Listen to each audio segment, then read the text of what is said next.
पहला 16 में आप सबका स्वागत है। बाजारों के खुलने की तैयारी प्री ओपनिंग सेशन में। और बता दूं आज आपको फिर से कि बैंक हॉलीडे है और बाजार बंद है, करेंसी मार्केट और डेट मार्केट। तो आज फिक्स इनकम और डेट मार्केट नहीं खुलेंगे। रुपए और डॉलर में आज कोई कारोबार नहीं होगा, तो ये ध्यान रहे जो कुछ संकेत मिलने हमारे प्री ओपनिंग सेशन से ही मिलने, और वो संकेत आपकी स्क्रीन पर थोड़ी थोड़ी तेजी के साथ कारोबार करते हुए दिख रहे हैं। एशियाई बाजारों में कल दमदार उछाल थी, परसों दमदार उछाल थी, तो एशियाई बाजार लगातार तीसरे दिन तेजी के मूड में। सिर्फ शंघाई को छोड़ दीजिए जहां कमजोरी 1% की। अमेरिका में लगातार 2 ट्रेडिंग सेशन से शानदार खरीदारी और दिन के उच्चतम स्तरों पर बाजार जाकर बंद होते दिख रहे हैं, तो तेजी का माहौल वहां पर भी बरकरार है। चलिए खुलने की तैयारी। उससे पहले कुछ स्टॉक्स जो मैं एक्शन में देख रहा हूं और उस पर राय लेना चाहता हूं सिद्धार्थ आपसे, इससे पहले कि प्री ओपनिंग सेशन खुले। डीएलएफ, कावेरी सीड्स और वोकहार्ड, ये 3 स्टॉक हैं कल से वायदा कारोबार के बैन में आए हैं, आज से। अब ये बताएं, अगर किसी की तेजी या मंदी की पोजीशन इनमें है, नई पोजीशन तो ओवरनाइट आप बना नहीं सकते, पोजिशनल बना नहीं सकते, इंट्राडे वाले ट्रेड कर लें।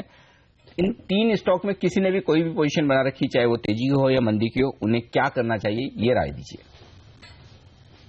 कावेरी सीड्स पे तो मैं कमेंट नहीं करूंगा, वो स्टॉक में ट्रैक नहीं करता हूँ। डीएलएफ में बहुत क्लोजली ट्रैक करता हूँ और 110 से 115 के बीच में इसमें बहुत सिग्निफिकेंट बिल्डअप हुआ है। और अगर आप लास्ट 3-4 महीने के अगर प्राइस एक्शन चार्ट पे देखें या डेटा वाइज देखें, ये स्टॉक में अब वैसी वीकनेस नहीं दिख रही है जैसे पहले दिखती थी। तो रियल एस्टेट स्टॉक फिलहाल न्यूज में बिकॉज ऑफ एचडीआईएल की जो लैंड डील हुई है, तेजी के मार्केट में अगर लैंड खरीदो तो स्टॉक ऊपर जाएगा, मंदी के मार्केट में लैंड बेचो तो स्टॉक ऊपर जाएगा, सो डीएलएफ में मुझे लगता है कि लोग जिनकी लॉन्ग पोजीशंस है तो वो लॉन्ग पोजीशंस बरकरार रखें। कुछ लोग कैश में ट्रेडिंग पोजीशंस भी बना सकते हैं। वो कार्ड मुझे लगता है कि अगर ये स्टॉक 1320, 1330 के नीचे अगर जाएगा तो इसमें एक अच्छी मंदी आ सकती है। सॉरी 1530, 1520 के नीचे। तो वो कार्ड में अगर किसी की लॉन्ग पोजीशन है वो स्क्वायर ऑफ करे। अगर शॉर्ट है कोई, मुझे नहीं लगता कि कोई निवेशक शॉर्ट रहेगी अभी वो कार्ड में। लेकिन ये एक स्टॉक है जहां मुझे लगता है कि अगर 1530 के नीचे, 1520 के नीचे अगर जाता है तो 1300 तक आने की पॉसिबिलिटी है। ओके, तो ये राय है इन सारे शेयरों पर आपके लिए जो कि वायदा कारोबार के बैन में है आज। चलिए शुरुआत होती हुई दिख रही है भारतीय बाजारों की प्री ओपनिंग सेशन में। आप देख सकते हैं 4 अंक ऊपर है सेंसेक्स और 7 अंक ऊपर नीचे निफ्टी है। तो कोई खास बदलाव सेंसेक्स और निफ्टी में पहली टिक पर तो नहीं है। महिंद्रा 5% नीचे है और ऊपर की तरफ अगर आप देखें तो मजबूत शेयरों में सन फार्मा 2% ऊपर, ओएनजीसी 2% ऊपर खुलता हुआ दिख रहा है। भेल में भी 1.5% के आसपास की मजबूती। तो शांत शुरुआत के संकेत आपको दिखेंगे इस वक्त प्री ओपनिंग सेशन से, ये साफ तौर पर नजर आ रहा है इस वक्त के शुरुआती कारोबार के रुझान से। चलिए कुछ स्टॉक्स जो एक्शन में रहेंगे उन्हीं पर राय ली जाए।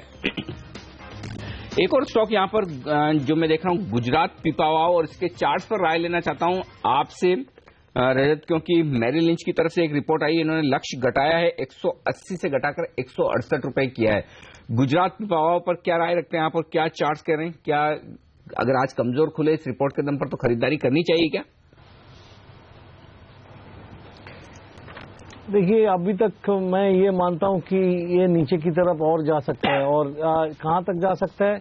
मेरा टारगेट 135 का है, तो और थोड़ी सी इंतजार कर लीजिए। उसी के आसपास चले तो आपका डाउनसाइड रिस्क काफी कम होगा, क्योंकि वहां से एक बाउंस बैक तो जरूर मिलेगा, ऐसा मैं उम्मीद करता हूं। तो आज के दिन खरीदारी ना करके एक बार इसको थोड़ा और नीचे जाने दीजिए, और कोई कारण से ये 150 क्रॉस करके ऊपर चलता है तब फिर से ये खरीदारी के स्केल में आ जाएंगे। ओके, चलिए, तो गुजरात पिपावाव पोर्ट पर ये रहा है। लेकिन कुछ स्टॉक्स जिनमें अच्छा हरकत आज खुलते ही देखने को मिलेगी। ज़ीलर्न देखिए, जैसा कि हम आपको बता भी रहे थे, इन्होंने जो खरीदने की बात कही है ट्री हाउस को, ये अच्छी तेजी के साथ खुलेगा। कहीं ऐसा ना हो ये सर्किट पर ही खुलता हुआ नजर आए। प्री ओपनिंग सेशन में इसी तरह के संकेत मिल रहे हैं। इसके अलावा काफी सारे डिफेंस शेयरों पर भी नजर बाजार की रही है। प्रधानमंत्री नरेंद्र मोदी इस समय रशिया में हैं और आप देखिए डिफेंस रिलेटेड शेयरों में तेजी कल से बननी शुरू हो गई थी। पिपावाव के ऊपर आपसे राय लेना चाहता हूं मैं। चार्ट्स पर ये कैसा लगता है रजत आपको? हमने देखा रिलायंस इंफ्रास्ट्रक्चर ने जो ओपन ऑफर के बाद से खत्म होने के बाद से आप देखिए हर रोज ये शेयर 3-4% के अपमूव्स दे रहा है। आज कुछ बड़ी डील्स का अनाउंसमेंट भी हो सकता है रशिया में, इस तरह की रिपोर्ट्स भी हैं। क्या यहाँ पर तेजी करना चाहेंगे आप? देखिए, पिपावाव डिफेंस जो है वो काफी ऊपर ऑलरेडी चल चुका है और इस पिछले कुछ दिनों में ये 65 का लेवल के आसपास से ब्रेकआउट देके अभी 85 के आसपास पहुंच चुका है। तो मैं ये मानूंगा कि अगर आपने पूरा पिछले दिनों में लिया है तो 79 के नीचे स्टॉप लगाइए और बने रहिए। फ्रेश बाइंग इस लेवल पे करना थोड़ा सा रिस्की समझ में आता है, तो फ्रेश बाइंग का सलाह मैं नहीं दे रहा हूं। नई खरीदारी ना करें, ये राय है पीपावाव डिफेंस में। लेकिन जो स्टॉक मैं वायदा कारोबार में राय लेना चाहता हूं वो है मैक्लियोड रसल। ये बताएं आप सिद्धार्थ की, कल जो मैं देख रहा हूं 5.5 लाख शेयरों की बिकवाली हुई है रिलायंस म्यूचुअल फंड की तरफ से 172 रुपए के आसपास मैक्लियोड रसल में। एक बड़े फंड की तरफ से एग्जिट हुआ है, या यूं कहें कि उन्होंने बिकवाली की है। क्या स्टॉक के नीचे जाने का कोई मौका दिखता है? क्या शॉर्ट पोजीशन कुछ बनती हुई दिखी है? बेचना चाहिए क्या ट्रेडर्स को? अनिल जी, ये स्टॉक में काफी सारी पोजीशंस रहती है और जनरली हम देखते हैं इसमें 90%, 92% काइंड ऑफ रोल ओवर होते रहते हैं मैक्लियोड रसल में। तो this is closely held positions in FnO. Recently इसमें काफी पोजीशंस बनी है। आई वोंट से वो लॉन्ग है या शॉर्ट है, बिकॉज कहना थोड़ा मुश्किल होगा, लेकिन प्राइस एक्शन बता रहा है कि थोड़ा बहुत स्टॉक में डाउनसाइड आ सकता है, लेकिन that downside may not be more than 167, 165। तो बहुत तगड़ा डाउनसाइड नहीं है करंट लेवल से। किसी को अगर बाय करना है तो वो रुक सकता है, लेकिन शॉर्टिंग की सलाह मैं नहीं दूंगा इस स्टॉक की। चलिए, तो शॉर्टिंग की सलाह यहाँ पर। मेरी क्रिसमस, मेरी क्रिसमस। अरे अनिल जी और हेमंत, आपके लिए गिफ्ट लाया हूँ। मेरी क्रिसमस। ये आपके लिए अनिल जी। Happy morning. आप मेरी हेल्थ का इतना ध्यान रखते हैं। एकदम, इसीलिए हेमंत मालिक। Thank you so much, thank you so much. मेरी क्रिसमस। मैं व्यूअर्स के लिए गिफ्ट लाया हूँ। व्यूअर्स के लिए भी गिफ्ट है। 1 मिनट, व्यूअर्स को गिफ्ट मिलेगा। मैं लाया हूँ एक ऐसा स्टॉक जो देगा आपको शानदार रिटर्न। ब्रिटानिया जी बेहतरीन कंपनी है, बिस्किट बनाती है, और आप इसमें करेंगे निवेश तो मिलेगा बढ़िया रिटर्न। आपके लिए खास गिफ्ट मेरी पोटली में है कई सारे, और ये आते रहेंगे। मेरी क्रिसमस, मेरी क्रिसमस। मेरी क्रिसमस सेंटा आपको भी। और सेंटा ने अपने कलर के मुताबिक ही रेड कलर का एप्पल मुझे गिफ्ट किया है, और दो चॉकलेट्स भी मुझे मिली हैं, और दर्शकों को के लिए भी देखिए गिफ्ट है। एक्चुअली ये हमारे लिए भी सरप्राइज है और दर्शकों के लिए तो है ही। चलिए, तो अच्छी शुरुआत हुई है। बाजार खुलने के पहले गिफ्ट मिल रहे, तो उम्मीद करें कि आज दिन भर बाजार में आपको ढेर सारे गिफ्ट मिले, यानी कि कमाई के ढेर सारे मौके सीएनबीसी आवाज पर। तो ये हमारे क्रिसमस की खास पेशकश। इस वक्त 35 अंक ऊपर है सेंसेक्स।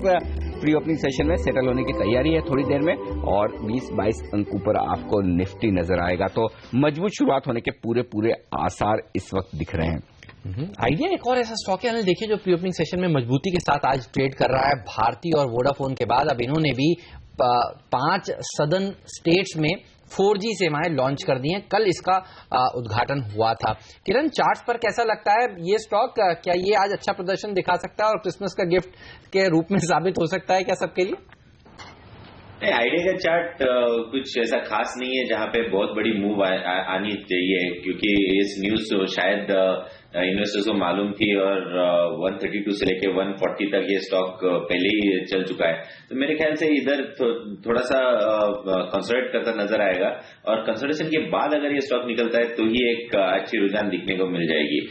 आज के लिए अगर रेजिस्टेंस जोन है वो 141, 141.20 है, वो अगर 142.20 है, तो अगर इसके ऊपर कंसिस्टेंटली रहता है तभी एक इसमें तेजी करनी चाहिए, नहीं तो ये वापस एक बार 137 से लेके 134 तक आने की उम्मीद है।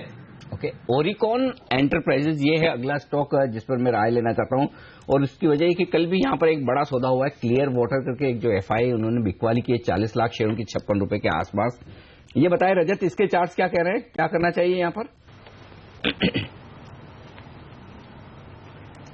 अनिल जी, एक बार दोबारा वो ओरिकॉन एंटरप्राइज, ORICON, ओरिकॉन एंटरप्राइजेस, जो ओरिएंटल कंटेनर से इसका शॉर्ट फॉर्म करके ओरिकॉन बना है।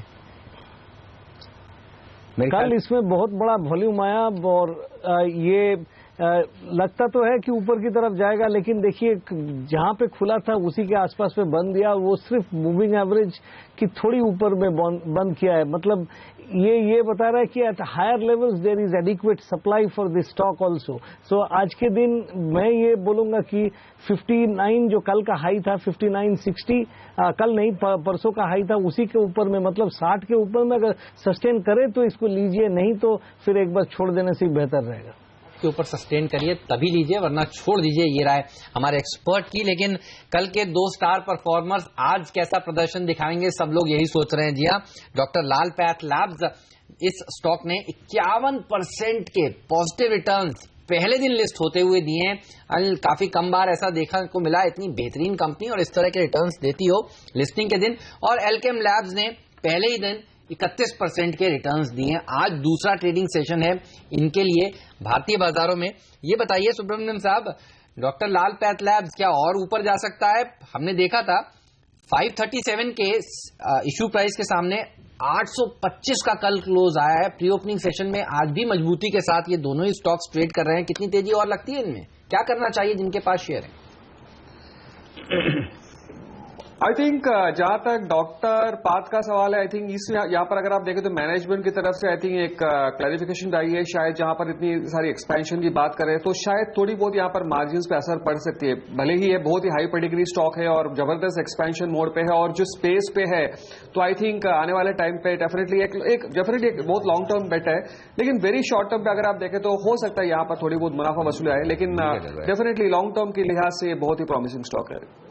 ओके, लॉन्ग टर्म के लिहाज से यहाँ पर डॉक्टर लाल पैथ लैब यहाँ पर तेजी बन सकती है। 850 रुपए के आसपास के ऊपर स्तर कल छुए थे इस स्टॉक ने और आज देखना होगा किस तरह की तेजी बनती है। चलिए, प्री ओपनिंग सेशन सेटल हो चुका है। 45 अंक ऊपर आपको दिखेगा सेंसेक्स और निफ्टी 23 अंक ऊपर नजर आएगा। मिड कैप स्मॉल कैप शेयरों में भी अच्छी मजबूती के आसार है। लेकिन एक और स्टॉक जो कल काफी एक्शन में था, सन फार्मा, अच्छी तेजी बनती हुई दिखी थी। सुब्रमण्यम साहब, आपसे राय लेना चाहता हूं, फंडामेंटली क्या सारी चिंताओं को छोड़कर खरीदारी करने का मौका है या कल खाली कोटक सिक्योरिटीज की रिपोर्ट थी, उसका असर हो गया एक दिन के लिए, अब क्या करना चाहिए? आई थिंक जहां तक सन फार्मा का सवाल है, आई थिंक प्राइस के साथ न्यूज में भी वॉलेटिलिटी बहुत है, क्योंकि यहाँ पर डेफिनेटली पॉजिटिव नेगेटिव न्यूज की एक ऑल्टरनेटिव आज फ्लोट आती है। तो मेरा मानना है कि शायद अभी भी शायद अनिश्चितता बरकरार है और मेरा मानना है कि शायद अगर कोई उछाल मिले तो शायद एक बार जिन्होंने नीचे लिया है शायद एक बार एग्जिट करने का सोचे। I think near term I think visibility अभी भी कम है और मेरा मानना है कि इस स्पेस में थोड़ी बहुत और दिक्कतें आ सकती है और शायद इस करंट लेवल पे भी आई थिंक थोड़ा डेफिनेटली चिंता का विषय है। ओके, गेल ये एक और ऐसा स्टॉक है जहां पर अच्छी तेजी सिद्धार्थ कल के सत्र में देखने को मिली थी और खबरें ये चल रही थी कल कि रास गैस की जो डील है वो जल्द होती हुई नजर आए, जिसके चलते गेल को भी फायदा होगा, पेट्रोनेट एलएनजी को भी फायदा होगा। ये बताइए किस तरह की पोजीशंस गेल में बनी हुई है, क्या आज दूसरे दिन यहाँ पर मोमेंटम कंटिन्यू रह सकता है? गेल अगर आप क्लोजली अगर ट्रैक कर रहे होगे तो आपको दिखेगा कि लास्ट मंथ इसमें एक बहुत अच्छा रैली आया था और उसके बाद इसमें कंसोलिडेशन आया और कंसोलिडेशन के बाद कल वापस एक मूव स्टार्ट हुई है।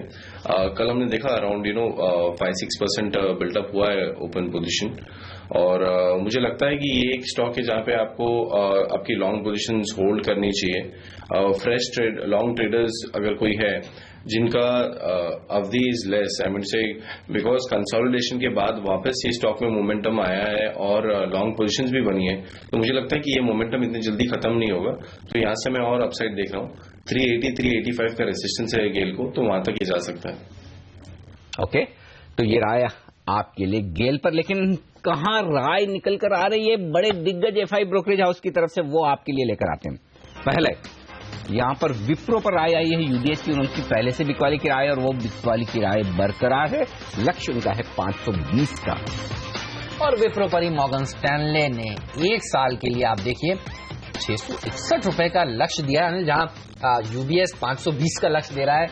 ये वो ब्रोकरेज हाउस है जो 661 का टारगेट दे रहा है। रिलायंस पावर पर रिपोर्ट आई है गोल्डमैन सैक्स की तरफ से और उनकी न्यूट्रल की रेटिंग है, लेकिन लक्ष्य उन्होंने बढ़ाया है लगभग 10% से, पहले 45 का था, अब 49 का। और आयनॉक्स विंड पर Bank of America Merrill Lynch की खरीदारी की राय है और उनको लग रहा है कि 458 तक के टारगेट्स देखने को मिल सकते हैं। यहां पर तेजी करनी चाहिए। गुजरात पीपावाव, यहां पर Bank of America Merrill Lynch की तरफ से रिपोर्ट आई है। रेटिंग उनकी वही न्यूट्रल की है। लक्ष्य में जैसा बता भी रहा था कि घटाया है उन्होंने, 168 रुपए किया है, पहले 180 रुपए का लक्ष्य था। अच्छा, तो आज इन सारी रिपोर्ट्स में जो मुझे इंटरेस्टिंग रिपोर्ट दिख रही है वो है गोल्डमैन सैक्स की तरफ से रिलायंस पावर पर जो उन्होंने लक्ष्य बढ़ाया है। आपसे राय लेना चाहता हूं सिद्धार्थ, क्योंकि अनिल अंबानी ग्रुप के सारे शेयर बड़े एक्शन में हैं, खबरों पे दौड़ भी लगा रहे हैं अच्छे से, किसी भी खबर पर हायर हाई हायर लो वो जो कहते हैं वो बना रहे हैं। अब ये बताइए, अगर इनमें से रिलायंस पावर या फिर कोई और स्टॉक जो आप खरीदना चाहें। दो स्टॉक में ये स्पेस में ट्रैक कर रहा हूँ क्लोजली। एक तो रिलायंस पावर जिसमें अभी तक हमने कोई ट्रेड नहीं किया, और आरकॉम जिसमें हमने पॉजिटिव ट्रेड्स किए हैं, काफी डिस्क्लोजर रहेगा वो। 85-87 के बीच में हमने कल थोड़ी बहुत उसमें प्रॉफिट बुकिंग की सलाह दी है। लेकिन एक थीम अभी चल रहा है अनिल जी, ये कि जो भी कंपनी आज की डेट में अगर उसका डेट कम कर सकती है तो वो कंपनी अच्छी है।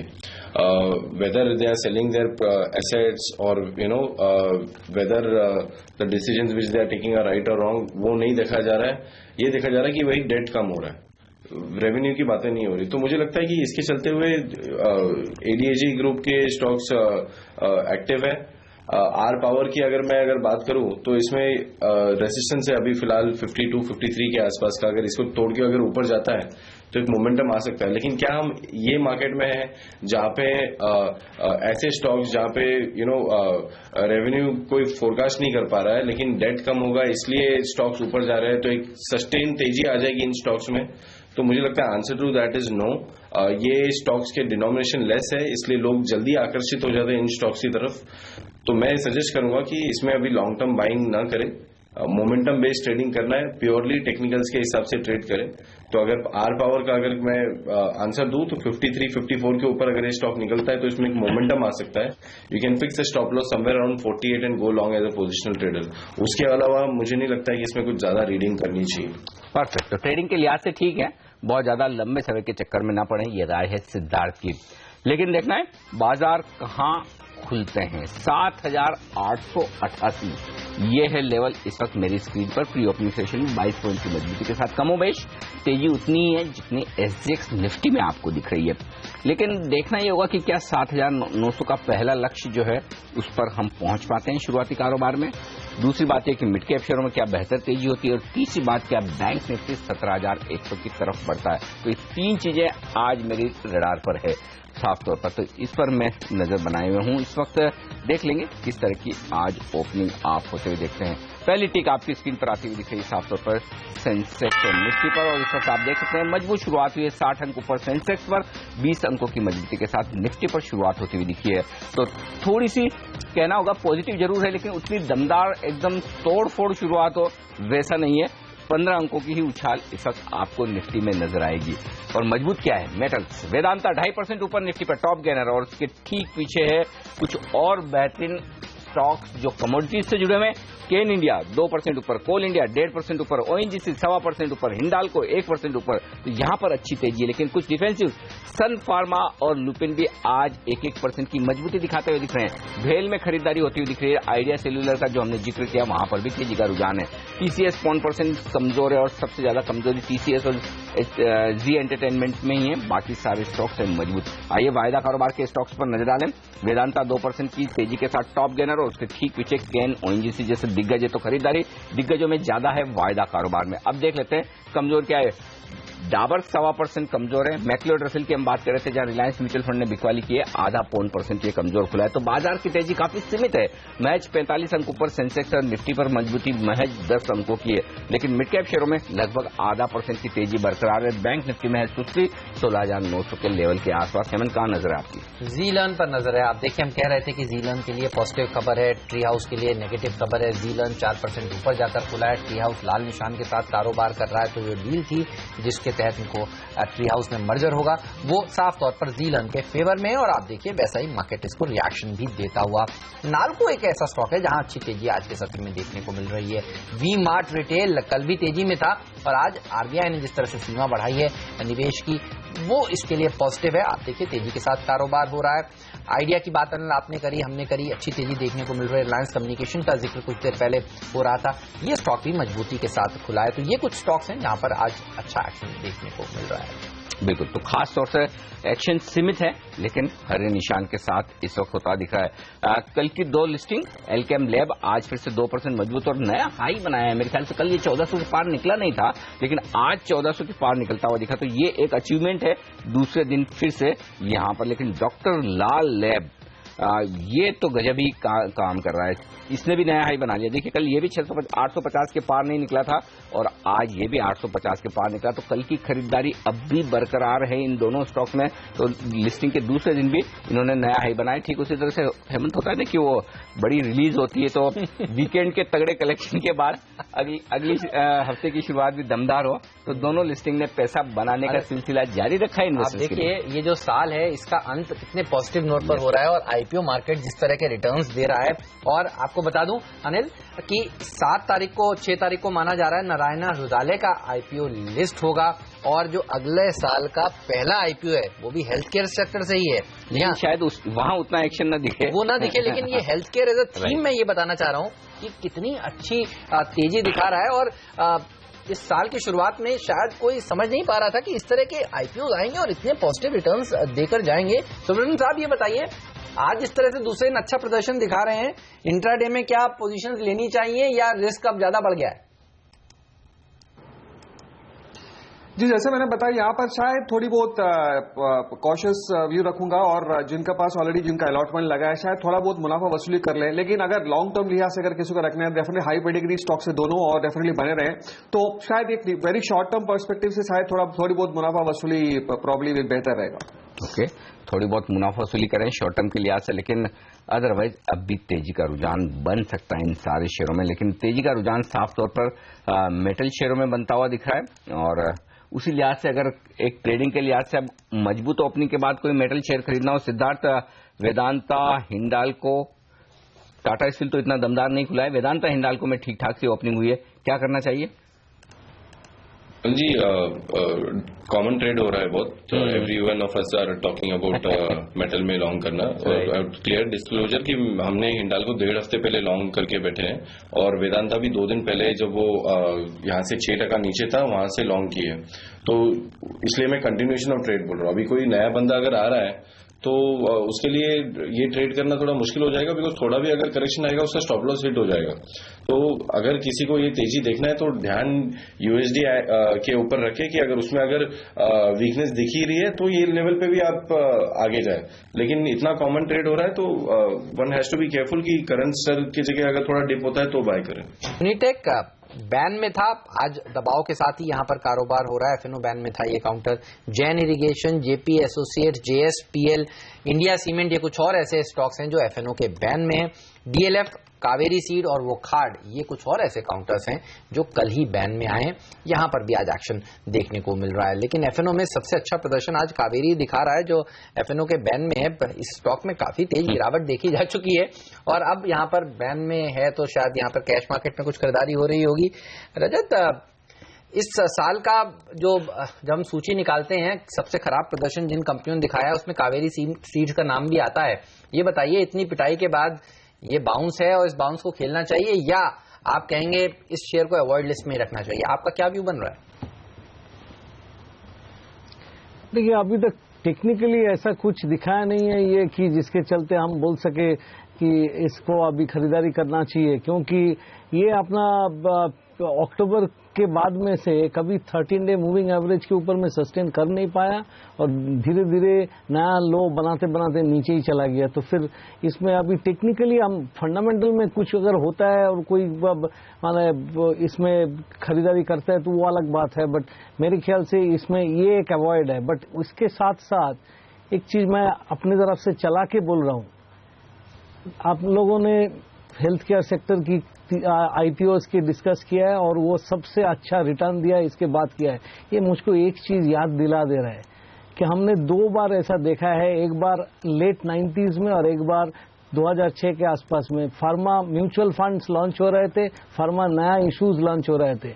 एंड ये सारी दुनिया में माना जाता है कि जब म्यूचुअल फंड सेक्टर स्कीम या तो आईपीओज आने लगते हैं उसी सेक्टर में एक के बाद एक, और वो लिस्टिंग होता है ऊपर की तरफ, उस सेक्टर से एक बार मुनाफा वसूली करके निकल जाना चाहिए। ये मैं भी करूंगा और आपको दर्शकों को भी बोलूंगा। अगर कोई एक्सपीरियंस का वैल्यू है तो ये हम आप लोगों को बोलना चाहते हैं। तो हालांकि आप डॉक्टर लाल पैथ लैब्स और एल्केम के चार्ट्स नहीं देख पा रहे हैं क्योंकि कल एक ही दिन का चार्ट है, लेकिन आप साफ तौर पर ये क्लियर कट राय दे रहे हैं कि मुनाफा है तो वसूल लें, राइट सर? मुनाफा है तो वसूल ले रहे, सिर्फ डॉक्टर लाल पैथलैब या एल्केम के लिए नहीं बोल रहा हूँ। वहां पे अभी हो सकता है कि नया इंटरेस्ट है, कुछ देर तक और चलेगा, लेकिन बाकी pharma stock except for doctor Reddy और लुपिन जहां पे बहुत अच्छी पिटाई ऑलरेडी हो चुका है, वो सब काउंटर को छोड़ के बाकी जहां पे आपको मुनाफा है एटलीस्ट पार्ट प्रॉफिट बुक कीजिए, क्योंकि ये जब पब्लिक मनी अट्रैक्ट करना चालू किया इतना जोरदार से, तब ये सेक्टर को टॉप ज्यादा दूरी पे नहीं है, या तो इसका टॉप ऑलरेडी हो चुका है। अगर आप फार्मा इंडेक्स भी देखें तो वही सामने आ रहा है। मेरे ख्याल से ये सिद्धार्थ भी मेरे साथ कोरोबोरेट भी करेंगे। बिल्कुल, तो यहाँ पर ये राय है इस वक्त फार्मा स्टॉक्स की, साफ तौर पर मुनाफा वसूली करने की राय ऊपरी स्तर पर बनती हुई दिख रही है। आईटी शेयरों में टीसीएस और इन्फोसिस कमजोर होते हुए दिख रहे हैं। ये इंटरेस्टिंग दिख रहा है कि ये दिग्गज आईटी शेयर थोड़ा सा दबाव बना रहे हैं, शायद यही वजह कि निफ्टी लाल निशान में फिसला है इस वक्त और सेंसेक्स 15 अंक ऊपर इस वक्त आपको नजर आएगा। सुब्रमण्यम साहब, कोई आईटी स्टॉक आपको पसंद हो या फिर मिड कैप स्पेस में कोई आईटी स्टॉक जो आप खरीदना चाहें? जी, आई थिंक जैसे आपने वीकनेस का जिक्र किया, आई थिंक कहीं ना कहीं डॉलर का वीकनेस इसका शायद यहाँ पर, और वैसे भी अगर आप देखें तो थर्ड क्वार्टर में वैसे कोई खास उम्मीद नहीं, इतने सारे वार्निंग्स वगैरह हम आते हुए देखे, तो ये सब थोड़ी बहुत सेंटिमेंट्स यहाँ पर बिगाड़ रही है सिर्फ आईटी काउंटर्स के लिए। लेकिन डेफिनेटली आईटी, अगर मिड कैप आईटी की बात करें तो बहुत सारे ऐसे काउंटर्स है जहां पर हमने अच्छी खासी आउट परफॉर्मेंस देखी, और खास करके अगर हम एक आध नाम ले तो शायद एक फर्स्ट सोर्स सॉल्यूशंस, ये आई थिंक 40-44 के आसपास ट्रेड कर रहा है। आई थिंक यहाँ पर हर डिप पे बाइंग हो रही है, और मेरा मानना है कि इसका जो निश सेगमेंट है, आई थिंक इंश्योरेंस कारोबार या इसकी रिलेटेड इनका कैटर करती है, और मेरा मानना है कि शायद वो फर्स्ट सोर्स एक अच्छी पिक हो सकती है। और दूसरा जहां पर ऑलरेडी हम बहुत जबरदस्त तेजी देख चुके टाटा एलेक्सी, और इसका भी आई थिंक काफी एक निश सेगमेंट में है, और ऑफकोर्स करंट लेवल पे शायद किसी को खरीदने को ना खरीदे, थोड़ी बहुत बाइंग, थोड़े वेट करे, लेकिन टाटा एलेक्सी और एफएसएल, ये दो स्टॉक्स में आई थिंक डेफिनेटली अभी भी एक स्कोप है और बढ़त आ सकती है, और एक एक्यूमुलेशन कैंडिडेट्स दोनों हैं। ओके, चलिए, तो ये हैं वो एक्यूमुलेशन कैंडिडेट्स। इसके अलावा अगर आप देखें तो Unitech, DLF, India bulls real estate, आज ये हाई बीटा शेयर थोड़े से ठंडे होते हुए दिख रहे हैं, लाल निशान में यहाँ पर कारोबार हो रहा है और तेजी देखने को मिल रही है।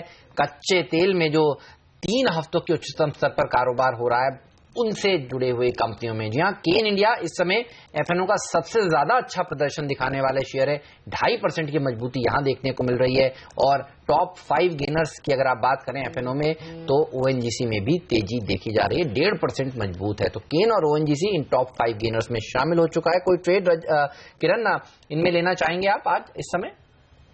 जैसे मैंने पहले भी कहा सवेरे कि केन और ओएनजीसी दोनों ही अच्छे दिखाई दे रहे हैं, और केन के लिए टारगेट्स करीबन 140-142 के रहेंगे, तो मेरे ख्याल से इन लेवल्स को छूने की कोशिश आज केन कर रहा है। और ओएनजीसी की बात करें तो ओएनजीसी के चार्ट्स भी बेहतरीन दिखाई दे रहे हैं, अच्छे वॉल्यूम के साथ आज भी कारोबार हो रहा है। और एक इम्पोर्टेंट चीज है कि जो मैं रेजिस्टेंस की बात कर रहा था 238, उसके ऊपर हम ट्रेड करते नजर आ रहे हैं। थोड़ा सा और एक आधा घंटा 1 घंटा जाना चाहिए, और 238 के ऊपर कंसिस्टेंटली अगर ये स्टॉक रहता है तो मेरे ख्याल से ये स्टॉक मोमेंटम ट्रेड के हिसाब से 246 को 247 के टारगेट्स के लिए ट्रेड इनिशिएट किया जा सकता है, सॉरी इंट्राडे के हिसाब से। और अगर मोमेंटम का ट्रेड है तो 260-265 के टारगेट्स आप एक्सपेक्ट कर सकते हैं। ओके, तो ओएनजीसी में यहाँ पर मजबूती और बेहतर हो सकती है। एक और चीज मैं देखा था, ये ऑटो एंसिलरी स्टॉक्स फिर से थोड़ा एक्शन में आते हुए दिख रहे हैं। मदरसन सुमी को देखिए 1.25% मजबूत है। एक बार भारत फोर्ज पर भी नजर डाली जाए, वहां पर किस तरह का एक्शन है, वहां भी थोड़ी सी मजबूती के संकेत सुबह सुबह मैंने देखे थे। अब देख लेते हैं किस तरह का कारोबार है। जी हाँ, 5% मजबूत है, तो ये स्टॉक्स काफी एक्शन में आते दिख रहे हैं। और एक स्टॉक जो हमेशा से हर रोज से देखिए एक्शन में है, या तो सर्किट नीचे का लगता है या ऊपर का लगता है, ट्री हाउस। अब ये कॉमन गेस हो गया है। आज देखिए डील भी हो गई और अब ये ऊपर से नीचे आया, अब लोअर सर्किट लग गया। कल जरूर लोअर सर्किट नहीं लगा था, मैं सोच रहा था काफी दिन। जी हाँ, लोअर सर्किट लग गया, 5% का ही सर्किट है इसमें। और नहीं, ये कई दिनों से आप देखिए यहाँ पर बिकवाली दिखा रहा है। ये बताइए सुब्रमण्यम साहब, कैसे पढ़ा आपने इस डील को? दूसरा स्टॉक जो देखिए जो इनको खरीद रहा है जीलन, वो मजबूती के साथ ट्रेड कर रहा है और ये शेयर नीचे है।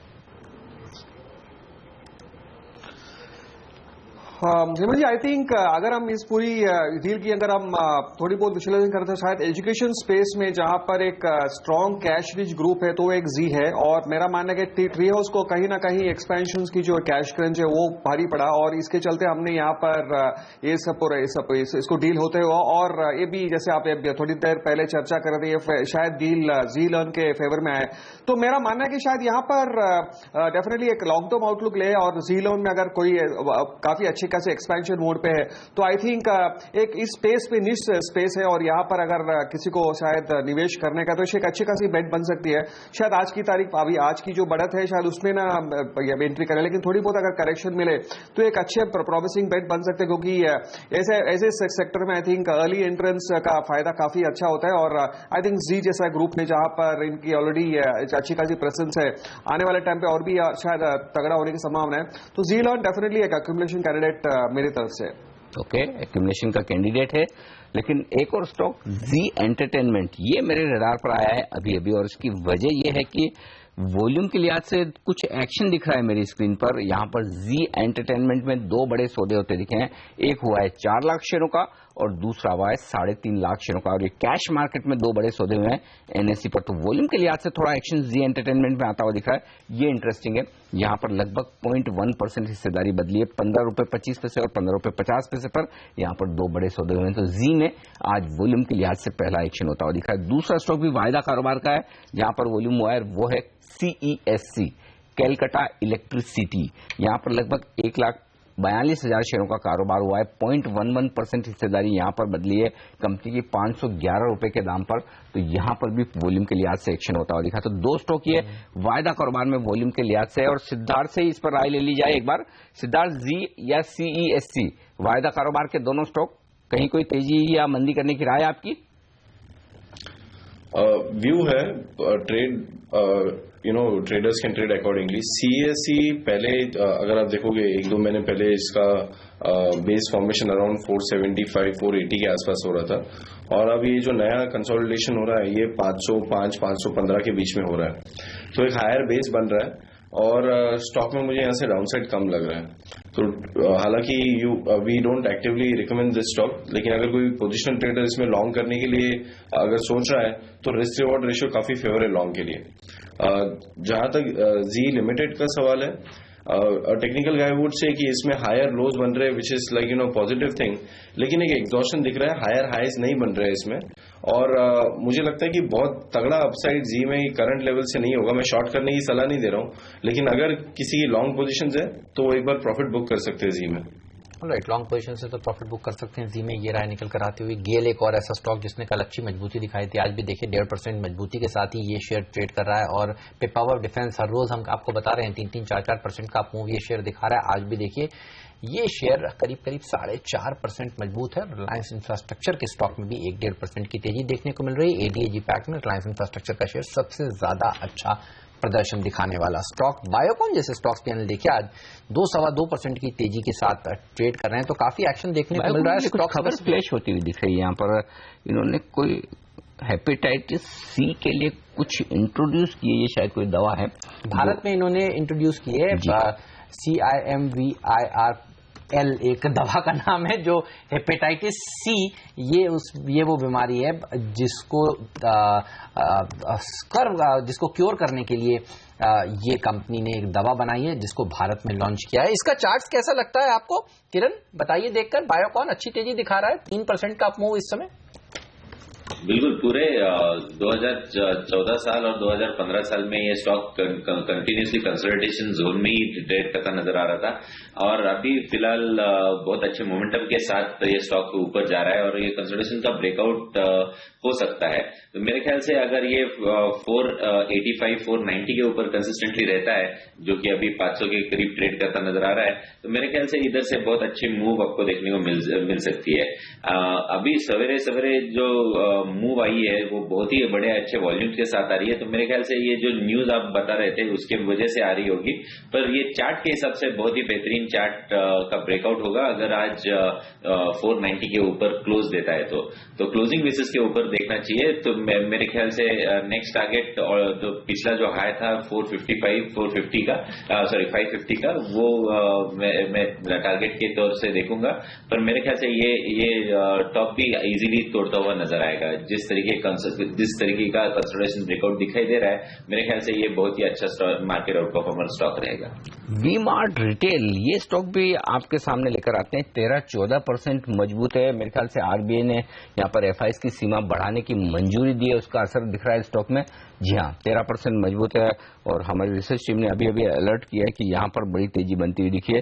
तो एक राय फटाफट ले ली जाए यहाँ पर चार्ट्स पर। ये बताएं रजत, क्या हो रहा है इस स्टॉक में और क्या कुछ एक्शन बनता है अब यहाँ से? देखिए, ये बहुत अच्छी चार्ट है। इसका चार्ट ये दिखा रहा है कि बहुत कोशिश करने के बाद में ये फिर अपना 200 डे एक्सपोनेंशियल मूविंग एवरेज को पार करके कंफर्टेबली इसके ऊपर और पिछले 3 महीना का जो हाई था उसी को पार करके अभी ट्रेड कर रहे हैं। ऑलरेडी मूव तो आज काफी अच्छा दिखा चुका है, बट मैं ये कहूंगा कि कोई भी डिप मिले तो इसमें खरीदारी कर सकते हैं, क्योंकि this is actually a breakout move after completing the consolidation. So थोड़ी सी दिन में कभी भी अगर नीचे की तरफ आए तो लेना चाहिए। 535-40 के आसपास में लेने से आपका जो स्टॉप लॉस है वो एटलीस्ट डिलीवरी ट्रेड के लिए अच्छा बन जाएगा। मैं तो ये मानता हूं कि कल अगर लिया होता तो अच्छा होता, बट जब आज का दिन 535, 540 would be a buying price. जहाँ कल इसमें खबरें आई थी कि इन्होंने अपना एक ई पोर्टल लॉन्च किया है सीएनबीसी आवाज पर। मैनेजमेंट से हमने बात भी की थी, लेकिन उसके बाद जब आरबीआई की खबर आज आई है, आप देखिए 14% का अप मूव देखने को मिल रहा है। स्टॉक मैंने आज हमारा टॉप 5 स्टॉक भी था ये।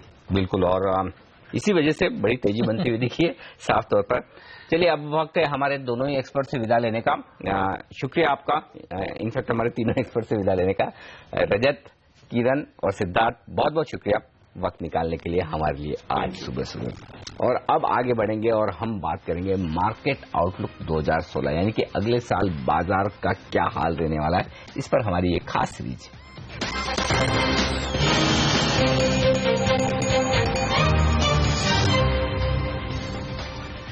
बाजार के जाने माने एक्सपर्ट ज्योतिवर्धन जयपुरिया साहब हमारे साथ कार्यक्रम में शामिल हो रहे हैं। ज्योति सर, स्वागत है आपका सीएनबीसी आवाज पर। पहला सवाल तो यही लेना चाहता हूं, क्या 2016 का साल 2015 के मुकाबले में बेहतर होगा, ये कॉन्फिडेंस है, या फिर कुछ काम हुआ नहीं 2015 में बाजारों में, ज्यादा इकोनॉमी में ज्यादा ग्लोबली हो चाहे फिर लोकल हो, वैसे ही हाल 16 में भी रहेगा?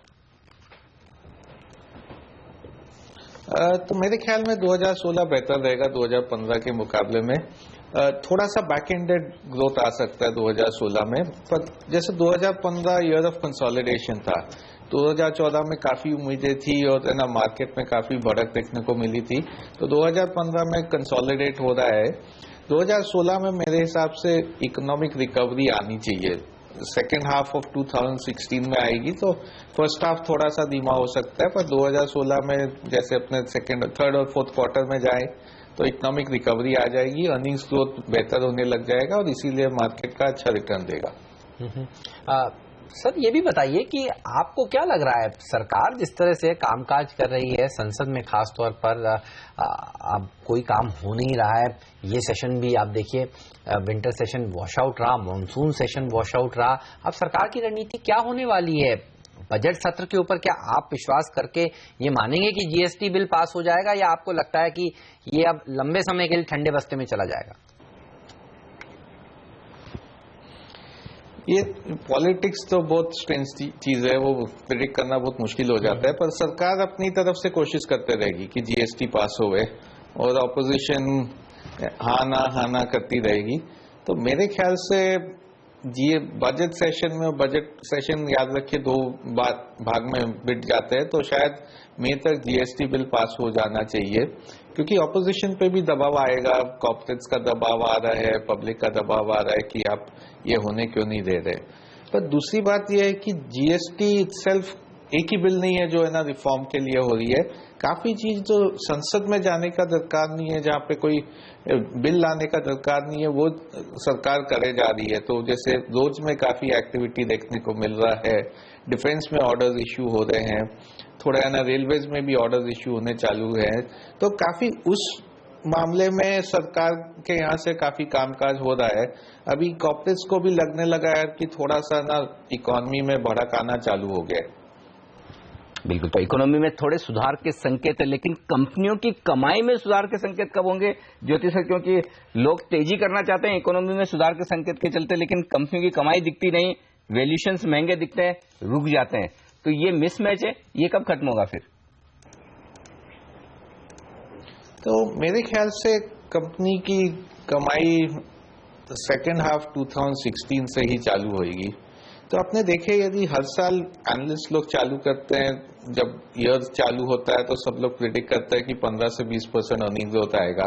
जब वो ईयर खत्म होता है तो एंड में 7-8% ही आता है, 5% आता है।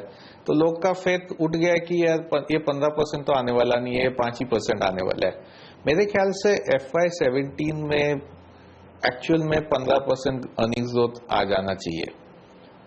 वो फर्स्ट ईयर रहेगा जब लोग बोलते हैं अरे तो सही में 15% आ गया, तो अब तो वैल्यूएशन 15% के हिसाब से अपने को करना चाहिए, जो पुराने 5-7% आ रहे उस हिसाब से नहीं करना चाहिए। सर ये भी बताइए कि 2 सेक्टर्स रियल्टी और मेटल, हम इस पूरे साल पूछ के एक्सपर्ट से थक गए कि क्या खरीदेंगे, गिर रहे हैं, क्या अब आप खरीदना चाहेंगे? अब इतने पिट चुके हैं, ये बताइए 2016 में भी इनकी पिटाई होना तय है, या आपको लगता है कि अब कहीं कहीं वैल्यू देखेंगे आप जैसे एक्सपर्ट्स और इनको खरीदना शुरू करेंगे? इन 2 सेक्टर्स के लिए अगला साल कैसा रह सकता है सर? तो अपने पहले मेटल्स की बात करते हैं। मेटल्स में लॉन्ग टर्म उनका ना काफी मंदा सिचुएशन है। मेटल्स के सबसे बड़े बायर चाइना होते थे, और चाइना है ना 30 से 50% ग्लोबल कंजम्पशन के ओनर थे। अभी मेटल्स में अपने देखेंगे कि चाइना इन्वेस्टमेंट अपना स्लो करने वाला है, और काफी स्लो करने वाला है, और अगले 5 साल भी उनका इन्वेस्टमेंट स्लो होते रहेगा। तो एक तरह से जो बिगेस्ट बायर है मेटल्स के, वो है ना उनका डिमांड एकदम कम होएगा, वो गैप फिल करने के लिए कोई नहीं है। तो एक तरह से मेटल सेक्टर लॉन्ग टर्म में अगला 3-4 साल 5 साल अच्छा नहीं करेगा। जैसे आपने कहा ये शेयर्स काफी ठुक चुके हैं, सो कभी कभी उनमें बाउंसेस आते रहेंगे, वो बाउंसेस काफी शार्प भी आ सकते हैं। पर मेरा मानना है कि इन्वेस्टर्स को मेटल से दूर ही रहना चाहिए, क्योंकि ये सेक्टर में बाउंस आएंगे, पर उनको वो बाउंस पकड़ना और फिर वापस से ना वो जब गिरने लग जाएंगे तो कब है ना बेचने का वो बहुत मुश्किल है, क्योंकि सेक्युलर ग्रोथ नहीं है इसमें। दूसरा रियलिटी देखे तो रियलिटी के लिए 1-2 पॉजिटिव साइन है कि ब्याज कम हो गया है, तो उस हिसाब से थोड़ा डिमांड पिकअप होना चाहिए। तो रियलिटी में जो मैनेजमेंट है उनका है ना माइनॉरिटी शेयर होल्डर्स की तरफ रवैया कोई खास अच्छा रहा नहीं है पास्ट में। तो एकदम सिलेक्ट रियलिटी स्टॉक्स पे ही फोकस करना चाहिए। जो 1-2 मैनेजमेंट है जो है ना थोड़े अच्छे मैनेजमेंट है, माइनॉरिटी का भी ध्यान देते हैं, वो स्टॉक्स पे ही फोकस करना चाहिए। आप जब ये कह रहे हैं कि इकोनॉमी में थोड़े सुधार के संकेत, रिवाइवल के संकेत, तो फिर क्या आपको कैपिटल गुड्स, इंफ्रा और बैंक, ये 3 सेक्टर पसंद है? तो जो रिवाइवल आ रहा है सबसे पहले आएगा कंजम्पशन में, वो है ना स्पेंडिंग में थोड़ा लेट आएगा, कंजम्पशन में सबसे पहले आएगा। और 2 उसके कारण है, एक तो ब्याज घट गया है, और दूसरा आपने देखे तो पे कमीशन नेक्स्ट ईयर आएगा। तो पे कमीशन जब भी आता है तो उस टाइम पे एक जंप आता है कंजम्पशन में। पर थोड़े सेक्टर्स में इंफ्रास्ट्रक्चर में सुधार हो रहे हैं, तो जैसे रोड्स में सुधार हो रहा है, थोड़े लोग हैं जो डिफेंस और रेलवेज को सप्लाई कर रहे हैं, उनमें सुधार हो रहा है। तो उस सेक्टर्स पे फोकस करके इंफ्रास्ट्रक्चर में लेना चाहिए। तो इंफ्रास्ट्रक्चर में जैसे ना कोई भी रोड वाले लोग हैं, उनकी है ना काफी अच्छी अर्निंग्स ग्रोथ आनी चाहिए अगले 2 साल में। और तीसरा बैंक्स पे रहा, तो बैंक्स में अभी तक कंसेंसस व्यू है ये कि प्राइवेट सेक्टर बैंक्स लेना चाहिए, और मेरा भी वही है कि प्राइवेट सेक्टर बैंक्स लेना चाहिए। जो प्रश्न सबके दिमाग में रहता है कि ये पब्लिक सेक्टर बैंक्स क्या लेना चाहिए, ये ठुक गया है काफी, वो एक सेक्टर है जो मेरे ख्याल से अच्छा कर सकता है, पर वो 2017 का स्टोरी है, 2016 का स्टोरी नहीं है।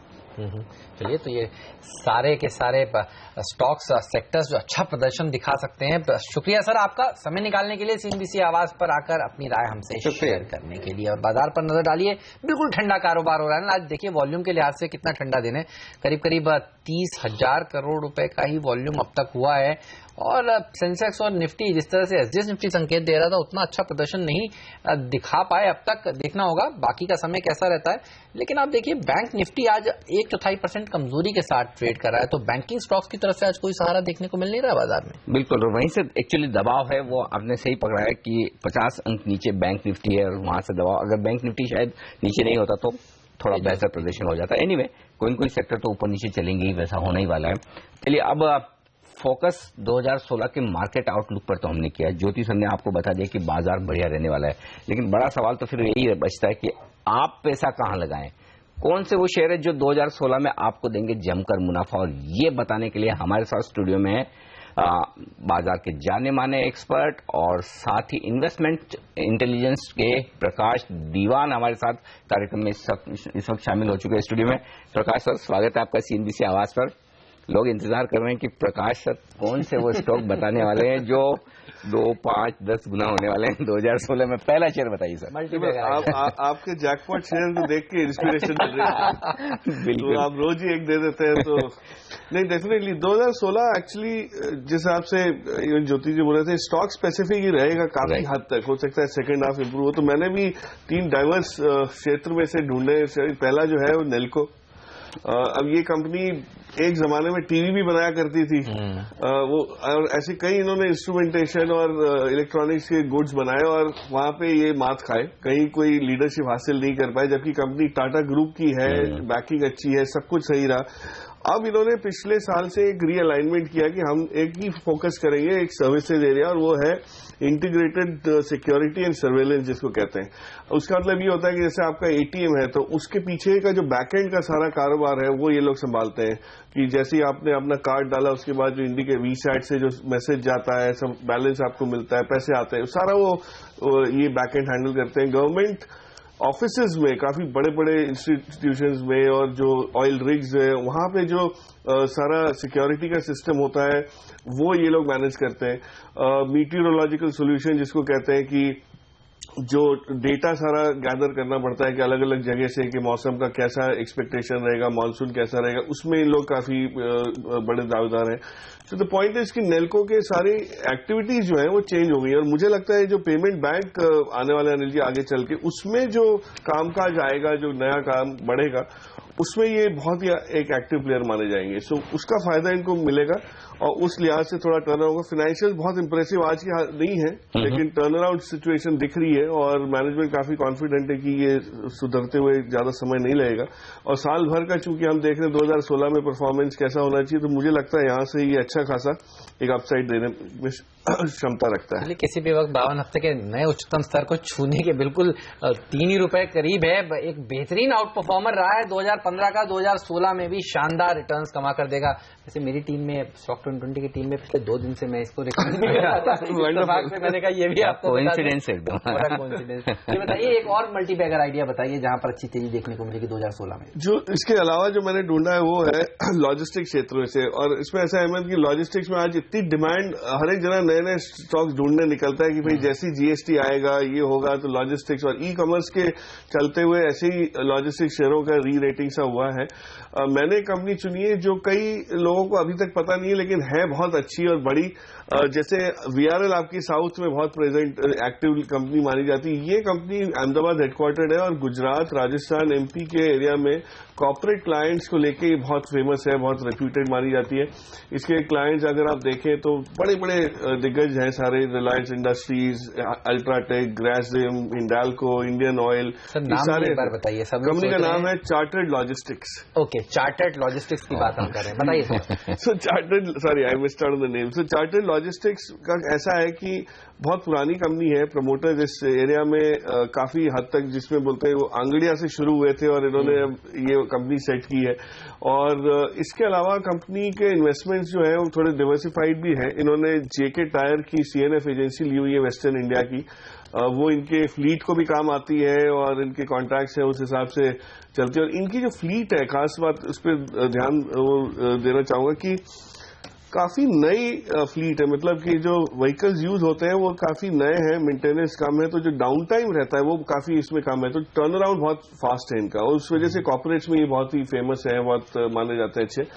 अर्निंग्स अगर आप देखें तो इम्प्रूवमेंट ऑलरेडी हमने 2 क्वार्टर में देखा है, और अगर आप इसमें 1.5 से 1.60 का भी EPS लगा के चलें और इनको अच्छी खासी वो दें तो भी ये आपको मतलब 12 के मल्टीपल पे भी ये मेरा टारगेट प्राइस जो 42 का मैं दे रहा हूँ, ये जो 35 का दे रहा हूँ, ये अचीव हो सकता है। पर VRL जैसी कंपनी जो इतनी 33 टाइम 36 टाइम की PE पे चलती हैं, और ये कंपनी को आप देखें तो ये बहुत सस्ती उसके सामने लगी, बट उम्दा प्रेजेंस है, बस ये है कि री रेटिंग की जरूरत है। तो काफी अच्छी तेजी आज स्टॉक में देखने को मिल भी रही है, 17.5% मजबूत है, बट टारगेट 35 का इसी हिसाब से अगर चलता रहा तो बहुत जल्दी है चीज साल भर में साल भर का। और इसीलिए बोलना भी चाहूंगा, जैसे क्या होता है कि ये थोड़े जो छोटे मिड कैप स्टॉक्स होते हैं, इसमें एक्टिविटी थोड़ी सी बढ़ती है तो प्राइस रिएक्शन बहुत ज्यादा आता है, तो लोग वेट करें, ये नहीं मायूसी ना है कि भाई आज रह गया तो आज लेना ही है कैसे भी करके, तो ऊपर नीचे आते रहे। तो प्रकाश, आखिरी पिक आपकी 2016 के लिए?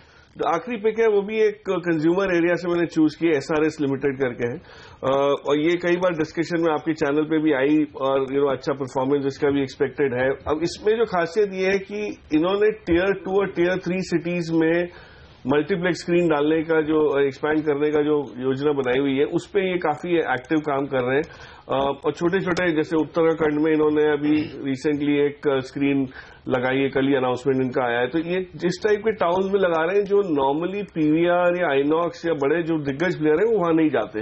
और ये आप समझिए जैसे V-Mart था, रिटेल में V-Mart ने एक अपनी नीश बनाई, अपनी जगह बनाई और प्रॉफिटेबल बिजनेस किया, जबकि बाकी बड़े लोग स्ट्रगल कर रहे थे। तो इस कंपनी की भी यही खासियत है, जो इनकी 57 स्क्रीन है, ये छोटे शहरों में 15 सिटीज में, and that could go up to 100 next year. इसके अलावा ज्वेलरी और रिटेल में भी है जो काफी प्रॉफिटेबल हो चुका है ऑलरेडी बिजनेस इनका, और ज्वेलरी भी इनकी मिड सेगमेंट ज्वेलरी है, हाई एंड वाली नहीं कि आपको 2 लाख के ऊपर वो पैन की चर्चा जो हो रही है उसकी दिक्कतें आए और इस टाइप की। तो इनके जो ग्राहक हैं वो थोड़े से मिड साइज के हैं। ये सब देखते हुए मुझे लगता है 3.60 का EPS ले आएंगे, और उस लिहाज से देखें तो वैल्यूएशन भी बहुत नॉमिनल इसका लग रहा है।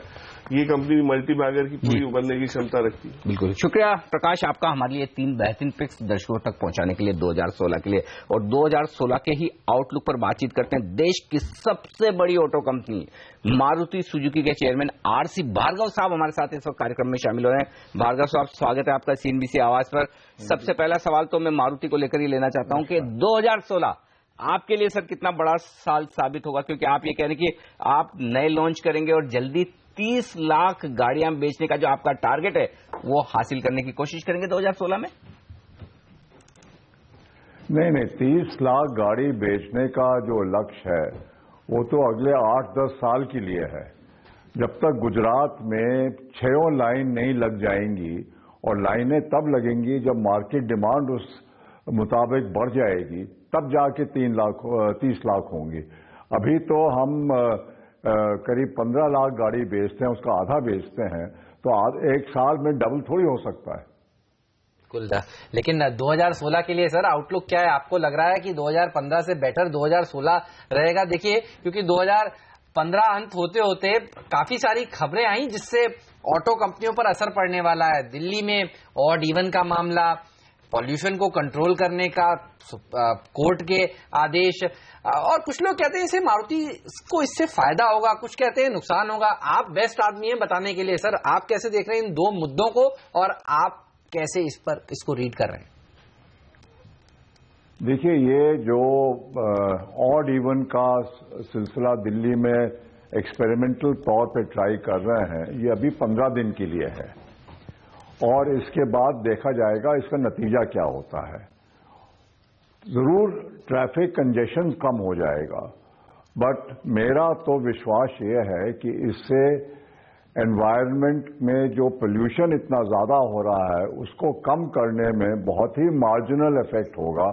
क्योंकि दिल्ली में करीब 80% जो गाड़ियां हैं वो पेट्रोल और सीएनजी की हैं, और पेट्रोल और सीएनजी की गाड़ियों से ये पार्टिकुलेट एमिशन PM 2.5 जो मेन पोल्यूटेंट है इस वक्त दिल्ली में, उस पर जीरो असर होगा।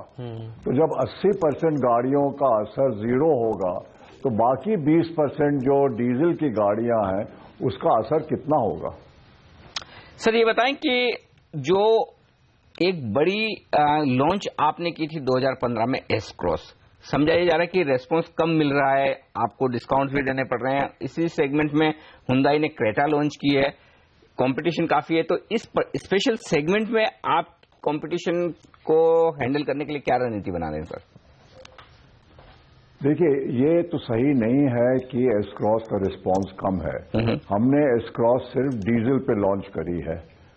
जो क्रेटा है वो बोथ डीजल और पेट्रोल वर्जन में है, तो एक तो वही बहुत बड़ा फर्क आ गया है। दूसरा, क्योंकि हम अभी इसको एस क्रॉस को सिर्फ अपने नेक्सा चैनल से बेच रहे हैं, तो अभी उसकी जो रीच है वो पूरे हिंदुस्तान में पहुंच नहीं पाई है। तीसरा, जो इस वक्त जो डिस्काउंट की बातचीत हो गई है वो एक्चुअली जो हमारे 1.6 लीटर की एस क्रॉस है उसके वजह से हुई है। ये कभी लोगों ने क्लैरिफाई नहीं किया, समझा नहीं कि डिस्काउंट्स 1.3 पे देने की कोई आवश्यकता नहीं है। 1.6 पे इसलिए दे रहे हैं कि उसका इंजन इंपोर्ट होता है और वो इंपोर्ट इंजन जो है वो महंगा ज्यादा है और उसकी वजह से लोग उस गाड़ी को खरीदना पसंद नहीं करते हैं। तो आपका कहना सही है, 1.6 एस क्रॉस जो है उसका जो रिसेप्शन है वो काफी कमजोर रहा है, बट 1.3 डीजल का कमजोर नहीं रहा है। और अब जो ये डीजल के खिलाफ एक किस्म की वार्तालाप शुरू हो गई है, उसके वजह से मैं समझता हूं कि डीजल की सेल वैसे ही कम होने लगेगी। आप कह रहे हैं डीजल की सेल कम होने लगी। और मेरा जो पहले आपसे मैंने सवाल था उसका जो दूसरा पार्ट था वो यही था कि 2000 सीसी के ऊपर जिस तरह से अब सुप्रीम कोर्ट की तरफ से भी ऑर्डर आया है कि एक नेगेटिव है वहां की जो दिल्ली में रजिस्ट्रेशन नहीं हो पाएगा इन गाड़ियों का। अब चर्चा ये भी हो रही है कि हो सकता है कि दूसरे राज्य भी इसको इसी तरह से इम्प्लीमेंट करें। आपके लिए क्या ये अपॉर्चुनिटी है, क्योंकि आपका जो पोर्टफोलियो है वो पेट्रोल गाड़ियों का ज्यादा है? सर, आप कैसे देख रहे हैं इस ऑर्डर को?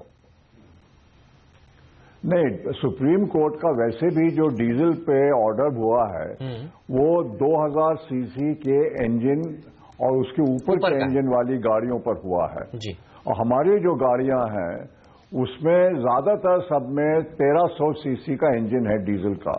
तो सुप्रीम कोर्ट ऑर्डर से कोई ताल्लुक नहीं है हमारी बिक्री में। नहीं, मैं ये आपसे पूछ रहा था कि उसके चलते क्या यहाँ पर गाड़ियों की, मारुति की गाड़ियों की बिक्री बढ़ जाएगी? क्या आपके लिए पॉजिटिव है? क्योंकि कुछ लोग कह रहे हैं कि दरअसल ये ऑर्डर देखा जाए तो M&M के लिए नेगेटिव है, दूसरी तरफ मारुति के लिए पॉजिटिव है। ये देखना पड़ेगा आगे चल के, क्योंकि अभी सब चीजें जो हैं एक किस्म के इंटरिम ऑर्डर्स हैं, टेंटेटिव हैं, अब इन सबका असर देखना पड़ेगा। और जब तक इसका पूरा एक्सपेरिमेंट करके लोगों को पता नहीं चलेगा कि नतीजा क्या निकलता है, और जब तक एक स्थायी तौर से पॉलिसी नहीं बन जाएगी, तब तक बड़ा मुश्किल है इस पे एक अंदाजा लगाना कि आगे चल के इसका क्या असर होगा। सर, मारुति की गाड़ियों का पूरे देश को इंतजार रहता है कि क्या नए लॉन्च होंगे, कैसी गाड़ियां आएंगी। तो मैं आपसे जानना यही चाहता हूं कि सर 2016 में आपने क्या प्लान किया है, कौन सी नई गाड़ियां आप लॉन्च करने वाले हैं, किस सेगमेंट में वो लॉन्च होंगे, इसका थोड़ा अंदाजा दे सर। देखिए, हम लोग जो नए लॉन्चेस होते हैं उनके बारे में पहले से कोई बातचीत करते नहीं। सेगमेंट्स बता सकते हैं सर? और यही बता दीजिए सर कि ऑटो एक्सपो में इस बार क्या देखेंगे हम मारुति की तरफ से? ये जो लॉन्चेस होंगे सब सेगमेंट्स में ही होंगे, क्योंकि दो चीजें आपको अब याद रखनी चाहिए। एक तो मॉडल लाइफ जो है वो अब पहले के मुकाबले में बहुत कम हो गई है। राइट। और जो पहले मॉडल 10, 12, 15, 20 साल तक चलती थी वो मॉडल्स अब 6-6 साल से ज्यादा लाइफ है नहीं। तो हर एक मॉडल को रफली 6 साल में बदलना पड़ेगा। दूसरा, 6 साल के अंदर भी करीब 3 साल बाद मॉडल को माइनर चेंजेस करके, रिफ्रेश करके एक रिनोवेटेड मॉडल लॉन्च करनी पड़ेगी। तो इस लिहाज से हर एक साल कम से कम 4, 5, even 6 new models plus renovated models का लॉन्च होने का प्लान आगे रहेगा और सभी सेक्टर्स में ये होगा। तो ये कहना कि किस सेक्टर में होगा किस में नहीं होगा, इसका कोई खास मतलब नहीं है, क्योंकि हर एक सेक्टर में होता रहेगा ये तो। बिल्कुल। भार्गव साहब, एक आखिरी सवाल आपसे ये है कि अब सबकी निगाहें टिकी हुई हैं बजट पर, आपकी अपनी एक्सपेक्टेशन क्या है इस बार बजट से? वित्त मंत्री से क्या गुजारिश है इस बार? हम तो कोई खास गुजारिश करते नहीं है। हम लोग तो इंतजार कर रहे थे जीएसटी लाने का, और हालांकि गवर्नमेंट तो बहुत कीन है जीएसटी लाने को, मगर हालात ऐसे हो गए हैं कि लगता नहीं है कि जीएसटी 2016 में भी जल्दी आ पाएगा। तो हमारी तो मेन रिक्वेस्ट यही थी। उसके अलावा तो अगले साल कई फैक्टर्स अपने फेवरेबल चलेंगे। ऑयल प्राइसेस कम है, पेट्रोल कम, कमोडिटी प्राइसेस अभी कुछ महीने तो कम रहेंगी, और जो टैक्स स्ट्रक्चर है उसमें अब कोई खास कमी करने की गुंजाइश नहीं है, क्योंकि जब जीएसटी आएगा इससे कम तो हो नहीं सकता है। तो इसलिए हमारी कोई विशेष मांग है नहीं फाइनेंस मिनिस्टर से। बिल्कुल, लेकिन हमारे दर्शकों की काफी मांग है भार्गव साहब मारुति से कि कमोडिटी के दाम गिरे, तो इस बार आप कम से कम अगले साल में गाड़ियों के दाम बढ़ाएं नहीं या फिर थोड़ा कम करें तो बहुत बेहतर होगा। लेकिन फिलहाल आज बहुत बहुत शुक्रिया आपका हमारे लिए वक्त निकालने के लिए और 2016 के आउटलुक पर हमसे बातचीत करने के लिए। तो ये थे मारुति के मैनेजमेंट, और बाजार ने आज लंबे वीकेंड के पहले थोड़ी सुस्त शुरुआत की है। लगता है लोग और ट्रेडर्स जो हैं वो पोजीशन कम करने के मूड में है बजाय नई बनाने के। फिलहाल पहला सौदा में आज के लिए इतना ही। कहीं मत जाइए, प्रियंका हमारे साथ जुड़ गई हैं और आपके तमाम सवालों के जवाब देंगे, उनके साथ एक्सपर्ट्स भी जुड़ेंगे।